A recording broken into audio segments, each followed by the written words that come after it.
Voice of మన్యాసునికి స్వాగతం సుస్వాగతం.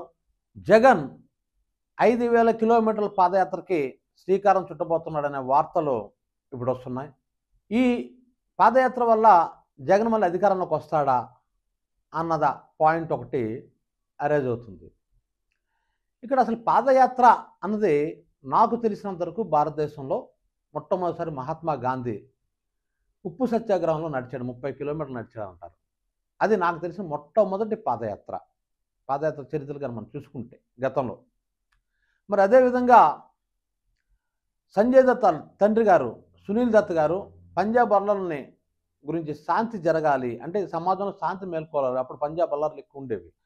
So దానికోసం ఆయన ఢిల్లీ నుంచి పంజాబ్ వరకు పాదయాత్ర చేశాడు సునీల్ దత్ గారు. అప్పుడు ఎంపీ అయినా అదొక పాదయాత్ర దేశంలో ఫేమస్. ఈ పాదయాత్రలో అదేవిధంగా రాజశేఖర రెడ్డి పాదయాత్ర గురించి అందరికీ తెలిసిందే.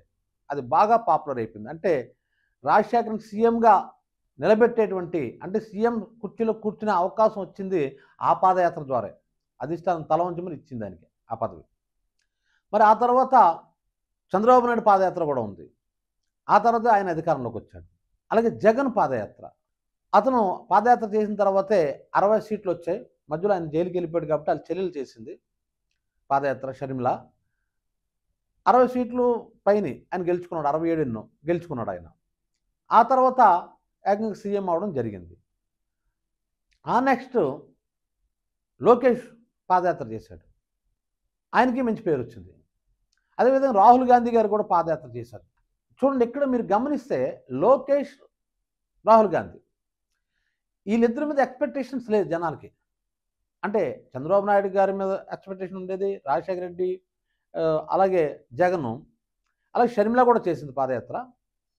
వీళ్ళని చూసుకుంటే వీళ్ళందరి మీద ముందే ప్రూవ్ అయ్యారు వాళ్ళు మామూలుగా. కానీ ఈ దేశం మొత్తం మీద చూస్తే మోడీతో పోల్చుకుంటే రాహుల్ గాంధీని ఒక పప్పు సుద్దలా చూసేవారు అతన్ని. అదేవిధంగా లోకేష్ కూడా పెద్ద ఆయన మీద ఎక్స్పెక్టేషన్ లేవు. కానీ ఈ పాదయాత్ర తర్వాత మనం గమనిస్తే రాహుల్ గాంధీలో కానీ లోకేష్లో కానీ నాయకత్వ లక్షణాలు పెరిగాయి. జాగ్రత్తగా గమనించండి. వీళ్ళిద్దరిలో అంతవరకు వీళ్ళు దేశంలో కానీ రాష్ట్రంలో కూడా వీళ్ళకి పెద్ద ఇంపార్టెన్స్ లేదు. అంటే ఒక పప్పు సుద్దలా చూసేవారు వీళ్ళు. కానీ ఈ పాదయాత్ర తర్వాత లోకేష్లో కూడా మెచ్యూరిటీ వచ్చింది, ఒక లీడర్షిప్ క్వాలిటీస్ పెరిగాయి. అదేవిధంగా రాహుల్ గాంధీలో కూడా అక్కడ ఆయన కూడా మోడీతో ఢీ కొట్టుకున్న సామర్థ్యానికి కొంత శాతం అయినా పెరగలిగాడు. అంతవరకు ఆయన మీద అస్సలు ఎక్స్పెక్టేషన్ లేదు. ఆయనలో కూడా నాయకత్వ లక్షణాలు వచ్చాయి. అంటే దీన్ని బట్టి మనకు అర్థమవుతుందంటే పాదయాత్ర చేయడం వల్ల గెలుపు ఓటములు పక్కన పెట్టండి, గెలుస్తాడో ఓడిపోతాడో అది పక్కన పెట్టండి, దానికి చాలా ఉంటాయి. ఎలక్షన్ పోలింగ్ రోజు వరకు, పోలింగ్ అవుతున్న వరకు మనం చెప్పలేం ఎలా మారుతుంది అని. కానీ వ్యక్తిగతంగా చూసుకున్నట్లయితే వాళ్ళ మెచ్యూరిటీ వస్తుందండి ఎవరిలోనైనా సరే. అది నేను అబ్జర్వ్ చేశాను. ఒక సహనం ఒకటి వస్తుంది.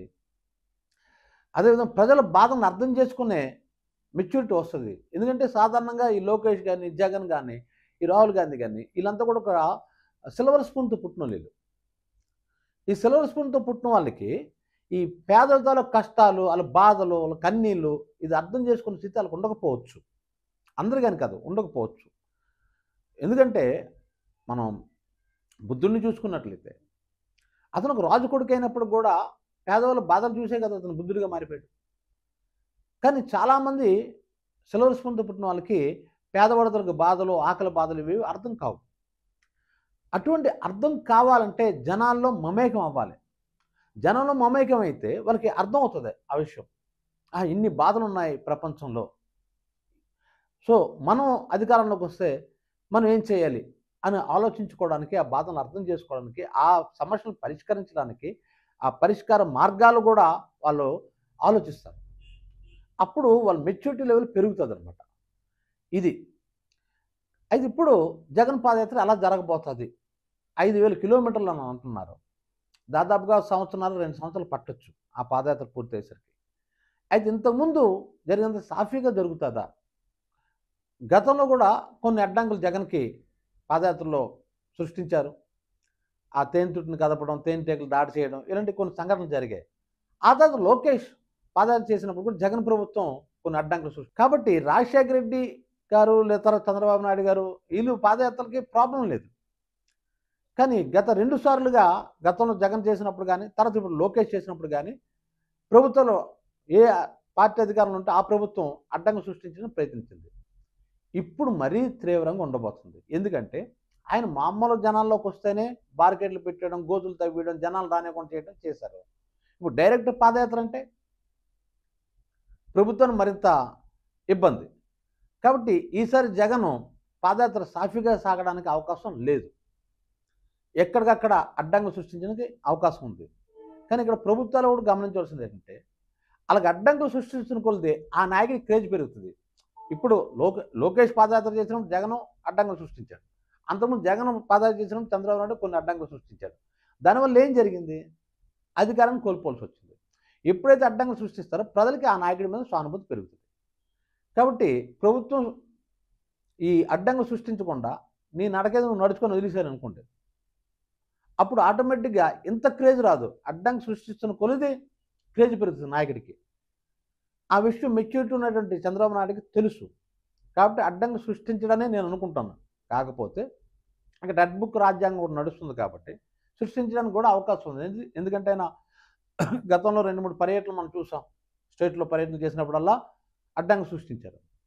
సో అటువంటి పద్ధతి కానీ పాదయాత్రలో కానీ ఉంటే చాలా ఇబ్బందులు ఎదుర్కోవాల్సి వస్తుంది. అటు ప్రభుత్వం ఎదుర్కోవాల్సి వస్తుంది. తర్వాత ముందు జగన్ ఎదుర్కోవాల్సి వస్తుంది. ఆ జగన్ వెనకడుగు వేయడని అందరికీ తెలుసు. కాబట్టి ముందుకు వెళ్తాడు. అడ్డంగా సృష్టించినా ముందుకు వెళ్తాడు.